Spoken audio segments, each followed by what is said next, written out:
she got the most out of life she could. She squeezed life.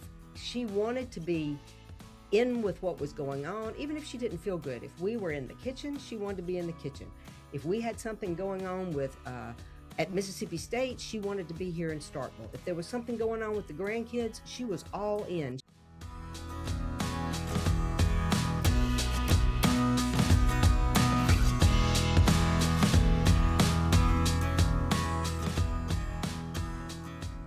Hello, everyone. I'm Susan Seal, and this is A Daughter's Inheritance, a podcast about the complex relationships between mothers and daughters. And today, it's going to get even more complicated because we have a group of sisters with us. I believe I've mentioned before that I have one brother, so I wasn't the only child in the home, but I didn't have any sisters. So I'm really looking forward to our discussion today because I would assume had I had other sisters, the relationship with my mother would have been even more complicated. So we have 3 of the 4 Hankins sisters with us today. Hankins sisters sounds a little bit like a singing group to me, but I'm assuming it is not. Oh, no. Please do not make us sing. Okay, I won't make you sing, but I am going to make you talk. But before we do that, let me introduce everyone first. We've got Sybil Hankins Powell, who is the eldest of the sisters. And then there's Brenda Hankins, who is not with us today, and we'll talk a little bit about that later. Beverly Hankins Sinley is with us, and she is the 3rd daughter and one of the middle children, right? That's right. And then we've got the baby, Melanie Hankins Booth. So thank you all for being here today. I'm really looking forward to our conversation. And what we're going to do is we're just going to talk about your relationship with your mother, how that impacted and impacts your relationship with each other. Okay, who wants to tell us a little bit about your mom, who she was, a little bit about her story and her life?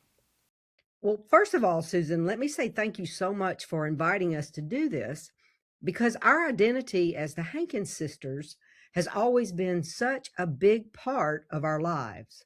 So we're super excited to be here. Well, I'm excited that you're here as well. So let's kick it off. So, our mother, Catherine Lucille Harris Hankins, she was born in 1925 in rural Mississippi, and she was the oldest of only 2 daughters. And she was raised by 2 really hardworking and loving parents.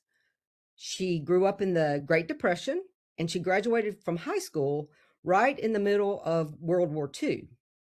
So, in that world, she worked really hard. She saved everything. She learned to be grateful for what she had. And then after high school, she did something that was pretty crazy, kind of pretty remarkable for a young woman from rural Mississippi at the time. She went to Mobile, Alabama to work in the shipyards. Now, I don't know if you remember, but those jobs back in the day had traditionally been done by the men, but the men had gone off to war. So the women stepped in to build the ships that actually supported the war effort. Oh, wow. So that's really interesting. So what was her involvement in that? Well, if you've ever seen the poster, that famous poster, Rosie the Riveter, where the Oh, woman yeah. has her sleeves rolled up and she's flexing her muscles and it says, "We can do it" across the top. I always like to imagine that that could have been our mom because she had that spirit of strength and that determination that it really, even then, that really describes who she was. And she was very proud of that time in her life because one of her favorite stories that she used to tell us was that she used her first paycheck that she got from working in the shipyards to buy her daddy a wedding band. And that was something that he had never had, even though they had been married for 20 years. And I just think that story, I think that tells a lot about her heart. Oh, yeah. That's cool. She's flexing her muscles and showing her gentle side as well, huh? Absolutely. And then not long after that, she married our father, and he was a logger, and he had also worked in the Civilian Conservation Corps here in Mississippi. And then together they moved to Jackson. They moved to the city where our dad worked in construction and mother began doing her favorite and best life's work, and that was raising us, raising her family. A few years later, they moved to Madison County, where she raised all of us in the same house, right next door to our grandparents. Oh yeah, we grew up that way too. Uh, my mom lived on one side, and our family lived on one side of our grandparents, and then her brother and their family lived on the other side. So we kind of grew up as all one big family. So yeah, that makes for a great childhood, I think, uh, having those relationships close by. Oh, absolutely, absolutely. And my grandparents were always there if I needed her. And my mom, she did not work outside the home except for one short time in my life where she worked processing school pictures. Now, that may not sound like a big thing today, but for her, that was just another moment where she stepped out and she just did what she needed to. She did what needed to be done. And then she faced some very serious health challenges in her life. She had the Mhm. first of two open heart surgeries when she was only 56 years old. And then she lived with congestive heart failure until she was 74. You Yeah. know, that and other things led to the fact that life wasn't always easy. She stayed with our dad for more than 40 years.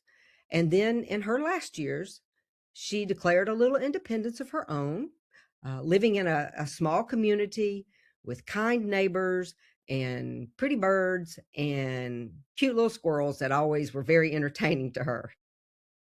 Well, she had 4 daughters, so y'all were probably part of her difficult times in her life, and well as the pure joy of her life too, right? I mean, then that's part of what we're talking about, the mothers and daughters Absolutely. relationships.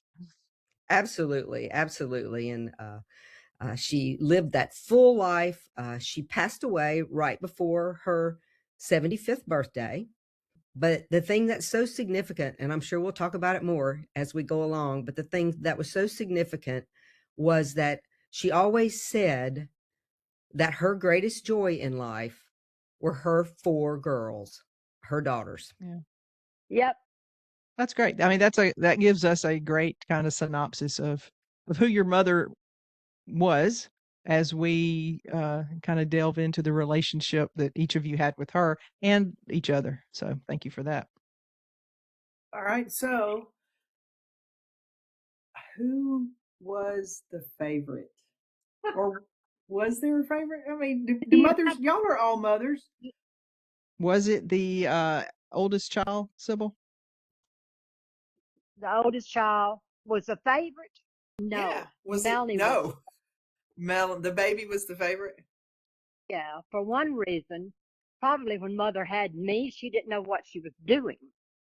Okay. And that would be just like most new mothers would be because mother was only 22 when I was born. Mm-hmm. And so, I mean, I don't know. That's just what I'm thinking. If I'd asked her, she probably would have said, Sybil, you know I didn't know what I was doing. I wouldn't have done it. I said, well, okay. But but I do feel that Melanie was the favorite. Yeah. I had a brother, so there Sure. was no doubt, you know. Was your brother the Mama's favorite? Let the me tell brother's you. often the mother's Yeah. favorite. Let's talk about this age difference. I'm 79. Well, you didn't have to tell me your age, but that's okay. Oh, I don't Just care. the difference between you. So, how old were you when Brenda was born? 23 months between us. And then how long between Brenda and Bev? Well, I'm not really Oh, good with math. So let me just start from the top and go down. When someone asks me why I'm the baby, I always say it's because I have three older sisters. My oldest sister, Sybil, was 17 years older than I am. My sister next to Sybil was 15 years older than I am. Beverly is 9 years older than I am. And then, like we've established, I am the baby coming along when mother was later in life. Now, mother never said I was an accident. She never called me a mistake. She just always jokingly said that I was her second crop by her first husband. Okay. Yeah, that takes a second. Yeah. Gotcha. I don't know. you were babied by your mother and your sisters? Most definitely. And I am happy to say that that is still the case today. Okay, so as often is the case, the eldest child has talked and the baby has talked, and the one in the middle we have not heard from at all. As middle children, both Brenda and I just tried to keep the peace and wanted to protect mother. That was our goal. Susan, can we take a minute to talk about our sister Brenda? Yes, please do. So, our amazing sister Brenda, who is 15 years older than I am, great influence on all of our lives, unfortunately was diagnosed with early onset Alzheimer's when she was 66. And so she is at St. Catherine's in the Alzheimer's unit there and doing very well for her disease. But her legacy lives in all of us and is a very big part of the sisters. We miss her. We're so thankful that she has her good care, and that was certainly uh, it was certainly a traumatic part of our life when she received her diagnosis. But uh, we are thankful for her then, now, and in the future still. So, Bev, I'll pitch this to you. How do you see? Because you're in the middle, you can see both sides. How do you see that y'all, the four of you, are similar? Things that you maybe got from your mother, and then maybe some things that are different. Different characteristics that we learned from our mother, you look at differently as we age. One thing that we all, family is really important. And my mother lived that every day. She probably got that from her mother and from her sister. Very important. As I was thinking about this podcast, I was thinking, well, what's really something I didn't realize at the moment, but now I do? Mother was very competitive. And she did it in a very southern, sweet magnolia way, but she was very competitive, as in, this is cards, not love. And the games that we would play. I think she initiated card games and board games because that helped the family do something good together and learn from one another. And so I see that all of us. Sybil probably plays more games than any of us, but we all still love group activities like that, and we all still love cards. Sybil, you were talking about that your mother was young and didn't know what she was doing when she was when you were born. So did you, as the eldest sister, did you have to kind of be the mother sometime? Of course, with Melanie, I did. She Yeah. jumped in the back seat of my car at my wedding and going on the honeymoon with me. So what do you think? It was like mother and daughter. She didn't take So me, by the way. no, I didn't take. I could have, and Bob Powell wanted me to. You know, I think we all just, were so happy, that we had Melanie, and we were all old enough to appreciate that we just fell in, and everything we could do for her, we did. Yeah, having Melanie was a tremendous physical labor for mother at her age. She actually um, thought something else might be going on in her late Ah. 30s and early 40s. And when the nurse told her she was pregnant, she's like, no, I can't be pregnant. But I think we all saw mother, lay flat on her back for like 7 months. And we saw how much she wanted Melanie. And of course we wanted her and Melanie both. So it was an appreciation that I doubt if Sybil and Brenda had when I was born. But it was when, she was just a special gift we had. Well, we can just say it because this is a podcast for daughters, and menopause is a real thing. And apparently, mother thought that's what was going on, and instead, she learns that she's got a baby on the way. And the story I heard is that Beverly heard about it from the neighbor child, and I can only imagine how Brenda and Sybil felt when they got the news, being a junior and a senior in high school. So, uh, good trauma, maybe good drama. I don't know. How, with me 17 years different, I mean, Mel, you've heard Sybil talk about it, and I'm sure your life about what your mother was like maybe when she was younger. How is that different? Because she was a different woman 17 years later. I mean, we look back at our own lives. You know, we're not the same as we were 17 years ago. Each of you have children, and even if they're close in age, you may still be a little bit different uh, when the second one's born than the first one. How do you feel that you're the mother that you had as a baby was different from the mother that Beverly or Brenda or Sybil might have had? Well, I truly feel that um, I was so well taken care of. My older sisters, even though Beverly was only 9 years older than I am, that's a significant age difference there. All three of them took great care of me.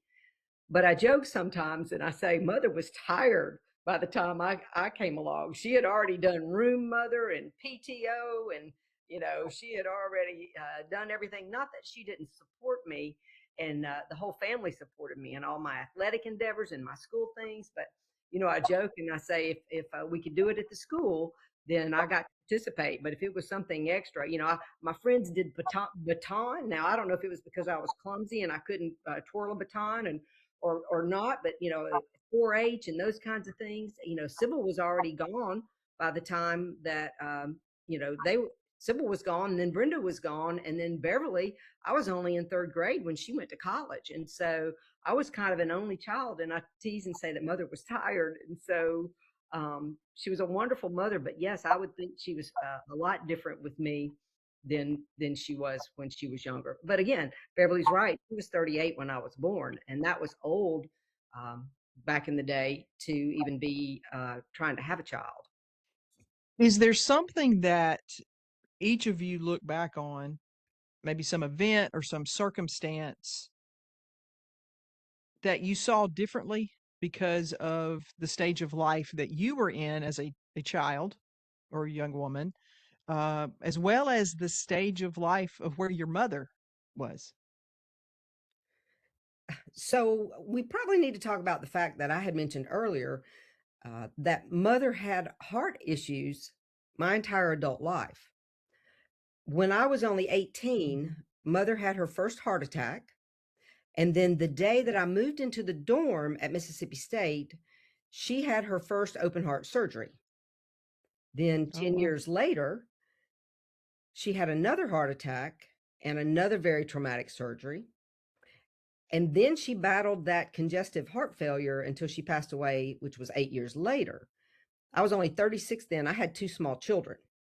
So certainly I saw things differently. I saw Mother in a different way. And I mean, good grief. I wasn't even present for her first heart surgery. I was moving into the dorm. I was only 18, but still, really? And she insisted on that for you. That's what she wanted. However, as that middle child, uh, I had this that even made more me wanting to protect Mother. I got to take her to a lot of doctor's appointments.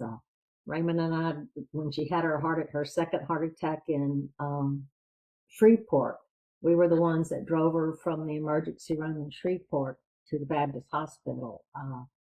So, that was just all part of me wanting to help do what I could to take care of her, because I continually saw how she devoted everything to us. And I've often felt guilty that, I could see other mothers working outside the home, other mothers, being in different organizations and running around and going places. And Mother had never even been to the beach. So I wanted her to have fun herself sometimes instead of always take care of us. In another episode that might have been about my mother, we talked about guilt and that sometimes mothers use guilt to manipulate their children to get them to do what they want them to do. Now, I know all of you are mothers and you would never do that, but did your mother use guilt as kind of a tool to get you to do what she wanted you to? So you're asking us if mother was passive aggressive. If she was passive, Okay, that's a way to say it as well. she was passive aggressive. It wasn't in a manipulative way.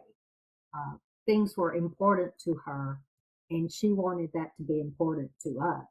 And sometimes she would try to uh, drive home the point that this should be important to you.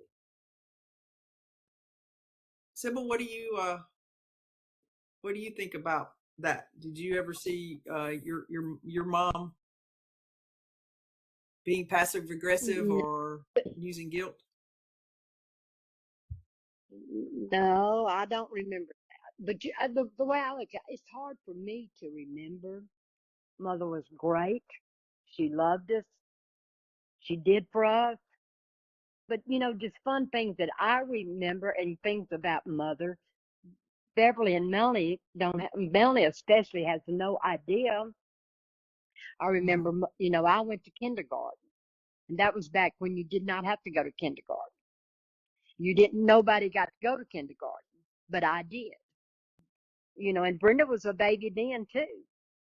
She was young enough for those 24 months, she went with me, along with me. There were so many times that I went places and Brenda was right there with me. And that was great. I don't ever remember feeling, well, why does she have to come or she's not supposed to be there. Never felt that way.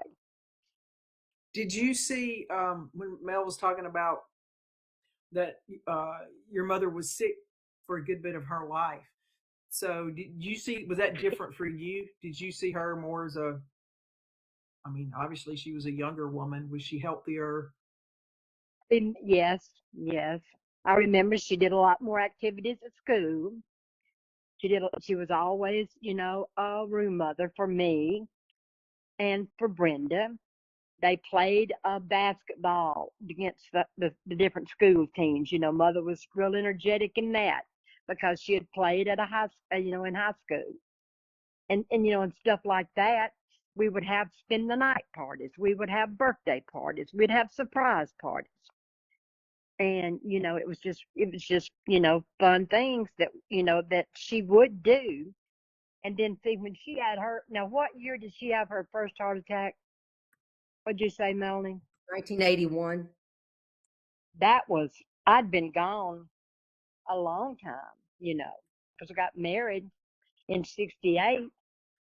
So, I mean, there was just a lot that Melanie and Beverly and Brenda wasn't there because Brenda was always gone off to college or going to be a counselor at North Carolina or doing something like that. That Melanie and Beverly saw a lot more of that than I did. Yeah, Susan, I was the baby, but because at, like I said, third grade, everyone was out of the house but me. So then I sort of turned into the oldest child as well, or the only child. Yeah. I've got some identity issues because I'm either the baby or the only or the oldest or whatever. So the family dynamics changed. But the good thing was that we all stayed very, very close. Sybil and Beverly both lived within eyesight of mother's house. And then my sister Brenda, she just lived across town. And so the family was really close, even though the older sisters were already out of the house. And I call my brother-in-laws my brothers, which confuses a lot of people because my brother-in-law Bob, Sybil's husband, got in the family when I was a year and a half, and my brother-in-law Raymond got in the family when I was younger than third grade. But when Beverly went off to college, they were a serious thing. They started dating when she was 13. I'm not good at math, but you know how young I was then. So I have my brother-in-laws that I consider my brothers. They took good care of me too. So we stayed close, even though we were very scattered in age and not so much in geography, but in age especially. But we stayed very close. And mother wanted it that way, like Beverly just said. That's what was important to her. Mother was very gutsy. Mother was very gutsy. She had been thrown into an old pond when she was young and almost drowned. And she was in her 50s, I guess. She and her good friend went to the YMCA in downtown Jackson and took swimming lessons. This is a woman Oh that's yeah. terrified of the water. And on her last day, she had to walk off the diving board into the deep water. And she did it. She took the bull by the horns. And it reminds me of after her first heart surgery, the doctor told her that she had to walk 6 miles a day and diet, of course. But the Mhm. 6 miles a day, now she did whatever her doctors told her to do. So she bought a treadmill and every morning she walked those 6 miles. Now, I had never seen her exercise before. I guess she probably never had time to. But So she now, wasn't walking before then. oh no, no. But now in her late 50s, it just became part of her life. And she had that same tenacity for the rest of her years, just getting things done the best way she could. For example, she always enjoyed baking M&M cookies and sharing with everybody.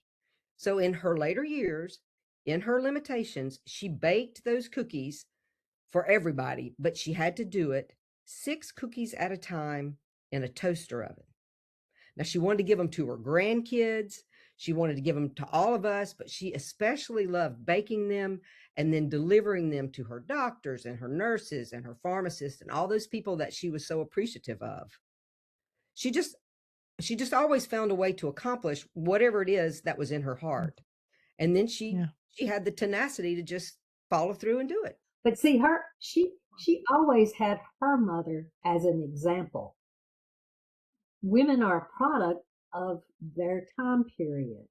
Her mother, Lucille Harris, never drove. She was in she was like in her 60s and she decided that she needed a driver's license. And so she went, she got her driver's license. She could drive around in her 98 Oldsmobile. And I, Yeah. I had a neat time because I was always I got to drive both around and it was a really nice gift that I had. Yeah, talking about her resilience, looking back at my own mom who had dementia, I've mentioned that before, that she had dementia in her later years.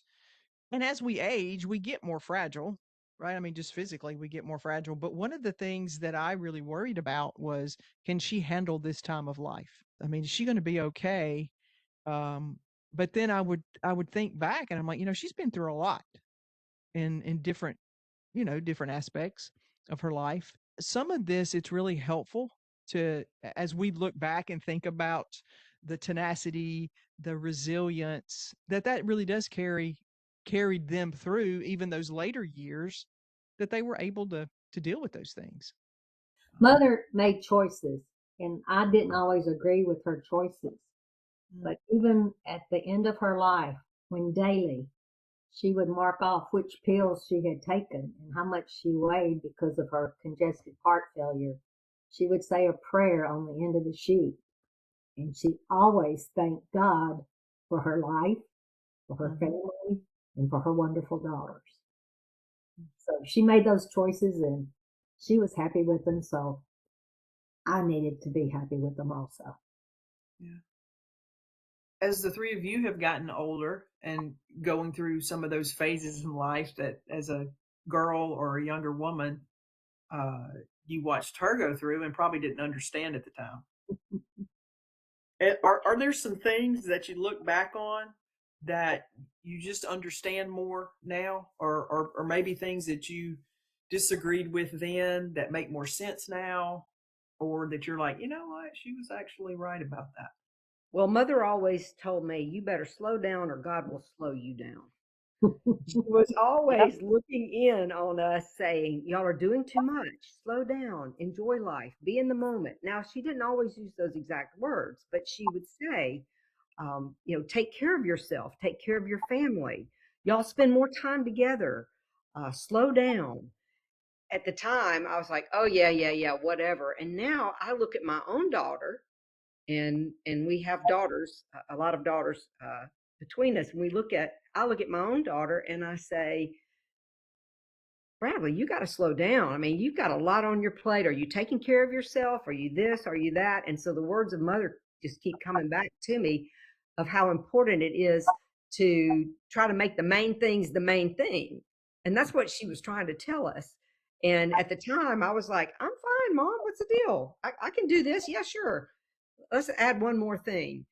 But now I understand when she would say, slow down, that she really wanted us to enjoy that day and be in that moment. Sybil, we after mother died, we had sisters because mother would have wanted that and wanted us to all be so close. And one year at sisters, Sybil gave us a mirror that had written on it, "Mirror, mirror on the wall, I am my mother after all." We all just laughed because. All right, Yeah. Beverly, tell us what sisters. What are you talking about? Well, once What was again, that? the greatest gift you can give someone is your time. And mother knew that, and mother was always available to us. Uh, I taught high school English, and I didn't always I spent too much time at the school, and that's what mother was trying to tell me. So after we lost her, you start processing. You're like, oh my goodness, she was right. We need to set aside a time each year to go somewhere. Now, this wasn't going to New York City and going to the theater or in shopping. This was in a remote place, often in the Mississippi state parks, so that we had to look at one another and be with one another. And we did that. It was wonderful. Later on we included other females that were like our sisters, and that turned out great too. Sadly, after Brenda's illness, we have not continued this, and I really miss it. It was a time for all of us to get together and talk about old memories and make new ones. I've reflected on that some too in thinking about this podcast, about how important it was for the four of us to get away and just to be together. And one of the things that I realize is that when we were there together, we didn't talk about the bad things or the bad times. We talked about the good things and the good times. But I mean, the reality is that every family has its dynamics. And Bev has alluded several times already that we stuck together and that we wanted to protect mother. Because, as I'm afraid maybe was all too common, we had a father that was an abusive alcoholic. Now, I guess he did the best that he could. He was the product of the Depression. He was the oldest of 13 children. And, maybe that was just part of the culture or just part of those times. But mother had it rough, and we each got to experience mother dealing with the difficulties that came from that situation. And then we all had to deal with all our experiences with it ourselves. Now, even after mother was gone, we had to deal with our dad. And I will say that we got a lot of tenacity and maybe stubbornness and maybe our sense of responsibility and all that. But the point is, when we got together, just us at Sisters Weekend, we didn't focus on that. We just knew, and we still know, that it was us four girls and mother. And we were the team, and we had the love and we had the strength for each other. And that actually is what mother wanted us to focus on. And that's what mom wanted us to protect. And above all, she wanted us to keep that closeness and to remember that importance of family. Yep. And Sybil, you probably don't remember saying this, but you told me one time, you told all of us at Sisters Weekend, you said, Mama made us all feel like she loved us most. Mm-hmm. That's right. Yep. What a gift from a mother to be able to make their to make their children or their daughters who are so different and so different in age actually feel like each one of them, she loved them the most. What a legacy Oh for yeah. us. You know, I was looking at the good stuff I learned from mom and the bad stuff. And certainly, I'm here to say that the bad thing I learned from my mother was worrying. Boy, I worry so much about my two girls, and I'm sure mother worried about us the same way. She just, I never realized that, but I'm sure she did. Did your relationships with each other change after she passed away, Sybil? I would say they did. We just got closer and Yeah. we depended on each other. That was what I would think. Yeah. Because we realized what she was trying to tell us. Yeah, that's right. Yep. Yeah. And I was too stubborn to listen. Yeah. I was too busy to listen. I had too much to do. But that's true. Well, you had your own. Well, I had my own family. I had to worry about that. You know what I'm saying? So how does some of this that you're talking about with her, you're too busy, different phases of your life, you had your own family. How do you now, and Bev, you talking about worrying, how do you now look at your daughters or sons' family, um, and understand some of where your mother was, or where you were? Can you look at your kids and say, well, it's not that they don't love me or they don't whatever. They're in that phase of life I was in. They're going, they've got young kids or whatever. So have you picked up some of that of looking back both at her and also yourself at that time? Is that helpful? I'm thinking that when she would tell us, now this is earth, not heaven, she was probably thinking about our actions, our lack of actions, and Yep. coming to visit her. Or so. Yeah. Well, and you look back and you think, well, there's a lot of times being the oldest that I think about stuff like that. And I wanted, and I know this is not the thing to say, but I want to take my two children and shake them and say, do Yeah. you realize life will always be like this? Because I was the same way with mother. You don't ever think about losing you don't ever think about losing your mother at the age that we lost ours and the age we lost Mama. We had already been through that with Mama. Mhm. But you don't do it, and they can't realize. You know why? Because I didn't realize at that age. I was in the same shoes. I did the same thing. My mother will always be down there, and I can go see her. My mama will always be right there. Yeah. But it's like that. Life's not meant to be like that. Mm. Mother taught us don't live with regrets. Don't don't live with regrets. And and I think that's a good thing to do because I mean, do everything you can for somebody when they're alive because they will always be there. And don't That have is, any regrets when you lay your head on that pillow at night. and mother used to say, she would I, say, I want you to bring me my flowers while I'm alive. oh Don't yes, of course don't she did wait. that. To me. Don't wait to send me flowers after I'm gone. Don't send flowers at my Yeah, funeral. Just yeah. bring me flowers while I'm Oh, alive. And what she was saying is, that's true. come spend time with me, or That's true. and then the Yeah. example like Sybil was talking about, she would take food and she would do things for people um, when there was that need or there was that opportunity, not the wait, well, I'm going to do that later. Or we had a great example, like Right. Sybil just referred to, of doing things for other people, and being involved in other people's lives. She loved us as the immediate family. She loved her grandchildren, but she loved extended family. We would just Oh, adopt. All our best friends became her children, and as adults, we yeah. adopted other families. She had so much love, and that's the thing that I keep going back to. And back to your question, Susan, about how do you see things different with your kids? I have two new grandchildren. I have a 4-year-old and I have a 9-month old, and I have enjoyed watching my daughter be such a wonderful mom, and I realized how hard it was for our mother to be the grandmother and watch and let us be the moms that we were becoming. And I'm just trying to pass on to the daughters and the granddaughters that love that she had. She had unconditional love. She Mhm. loved my father until the day she died, no matter what. She loved us no matter what.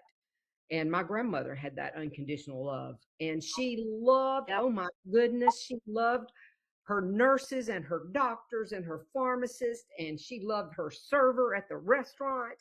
I mean, it was just this oozing love that if we didn't get anything else, we should have got that love one another and love unconditionally and give grace um and and just love.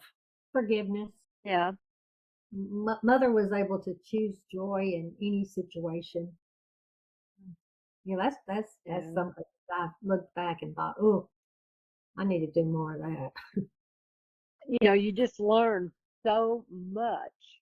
And I look back and then I think about mother had that jovial side, she had that serious side, she had that love side, she had I don't know what you would call when she was stern. I mean, we picked up on all of that. Mhm. But now one fun thing that I remembered that would always happen, and it may be that's why that I love snow so much. Beverly we had a friend that lived up the road, and every time it snowed, neither one of y'all remember what Hilda Boyd did? Yeah, I remember.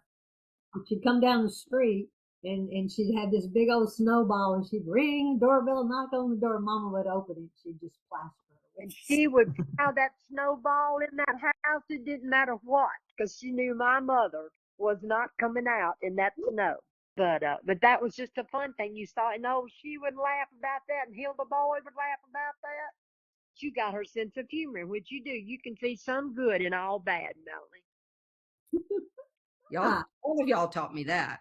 That's what I was saying a minute ago. Well, I'm the baby. I got the yeah, positivity because y'all taught me that. yes, All of y'all taught me yes, that. yes, yes. And they had the most fun. She had so many dear friends.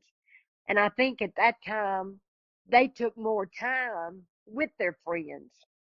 Where now, even, you don't have that much time. Melanie's too busy working. And I'm too busy doing this and blah, blah, this. You don't take the time to enjoy life like Mother wanted us to. So, Sybil, that's a great story. And one thing that I think about too is that it was a slower time then. I mean, times are just different now. My mom would get upset with us because we didn't stay as long as she wanted us to for holidays, or we didn't do some of those things that she wanted us to do. And she would always say, when I was a girl, we would go and stay at my grandmother's house and everybody was there, all the cousins, all her, and that's the way she wanted it to be with us too. yes. But everybody lived in the community, and a lot of those people didn't work.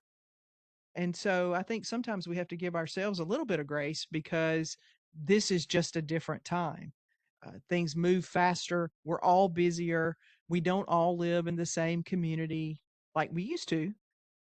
So I think it is important to think about that the times are not the same. Oh, they really are. And I've thought about that too. So what did y'all do that drove her crazy? Like I used to talk back to my mother. My mother got very good at driving and extending her hand to pop me in the mouth, particularly when I was about 13 or 14. Maybe most people are that way. I don't know, but she would get, Yeah. and I'm pretty sure I got some of that from her. So that's probably what made her so mad about I always wanted to keep up with the Joneses. And I Uh, always wanted a boy, and I always liked the boys. it. And she hadn't had no boys around, so that was probably one thing that really bothered her. Okay, let's talk a little bit about traditions. Uh, in my family, traditions have always been important, uh, right down to the food that we ate. But I think that's probably true of a lot of Southern families that revolve around the different food. But Bev has mentioned cards as being something that a simple thing, but something that kind of does get passed down as a tradition. So, what are some other traditions that your mom passed down to you all? Well, we still have the same Thanksgiving dinner. We still have the same Christmas dinner. And, stuff like that has just been handed down from generation to generation. One year, our daughters got a horse and was going to take care of everything. They took care of it while they were here talking, and that was the last we heard about it. So do you keep that going as the oldest child, or do you kind of all? Well, I think we depend on people. We depend on, Yeah. I know what Beverly's going to do for Christmas, and she knows what I'm going to do. I was even sick this year and made dressing and sent it over to her. It's just it ain't Thanksgiving and Christmas if you don't have dressing. Mhm. Melanie may not look at it that way, but that's just the way. And what's so bad is I got 2 children. Now Robert Willie's I don't care about no dressing. Maybe we're doing it for ourselves, hoping that our children will pick it up. I think Mother really wanted us all to be together, and the food was the glue that brought Mhm. us together. And something we could be Oh safe. It yeah, was this environment that we could do. Brenda, don't you remember when it Christmas? It wasn't Thanksgiving. It was Christmas that we had spaghetti. it's just being together. Mhm. I think that's what she wanted so much. Her one of her favorite moments, her last Christmas in 1998. I don't know how it worked out, but we had steak and lobster. Remember that? Oh And yeah, we all stayed in the same house. And I remember her coming to me uh-huh. that next morning and she said, "What a gift." Because we had not all of us been literally in the same house. But she said, "What a gift y'all have given me to all of us be in the same house." And Mhm. that was her last Oh Christmas. yeah. It's very special. Well, and we haven't talked about another thing that she passed down to us was her faith. Mhm. Mother, she would say, I'm praying for you. Uh, she read that. She read her Bible. She loved her church family. She listened to sermons on the radio. She listened to sermons on the Yeah. radio, but she prayed for us. And I remember, her saying when I was in college, she would say, "Well, I'm praying for you." And so she taught us her faith. And then the other thing, and I catch myself doing this with my children, Mother was always so encouraging, but she meant it. Mother would say, "I'm proud of you." Did she tell y'all, "I'm proud of you"? She would say, Oh "Oh, yeah. you're doing such a good job at that. You just keep up the good work. You're working so hard. I'm so proud of you." And I feel this overwhelming. I am so proud of both my daughter and my son. And just about every time I talk with them, in addition to saying I love you, I say I'm proud of you. And I Yeah. remember Mother being proud of me. Okay, that's a great example of a legacy that she gave you that you have now passed down to the next generation. So, as we start wrapping up, I want us to think about and I want to ask each of you what is an inheritance as a daughter that you have passed down and not necessarily to your own just your children, but to this next generation. Beverly, you talked about your school teacher, so there are other children that you influence as well, and maybe how she treated people. But what is something that she has given to you that you have now passed down? Yeah, fairness. Mother was fair. It didn't matter who you were, where you came from. You might be the governor. It didn't matter. She treated everyone the same. And I always did that in the classroom. I always try to do that with my children and my niece and nephews. If I do something for one, I want, everybody's equal. We're all the same. Treat everybody the same. Sybil, what about you? I guess was just trying to keep families together. traditions, that's a big thing in our house and in our family. Right now, that's all I can think of because she gave us so much. What about you, baby? Well, mother always loved. And I think that she taught me that love. Our grandmother had that unconditional love, mother had that unconditional love. And so, as hokey as it sounds, I really think that I just love everybody. Everybody loves you. I see the positive, I see the good. Now, when I'm proven wrong, boy, it's crushing. And I'm kind of kidding because I don't like everybody. But the bottom line for me is that she taught me.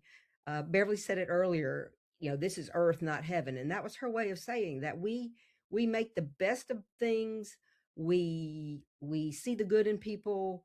We do our best, and we love each other. And the other thing for me is that she was such a great example all the way through to the very end.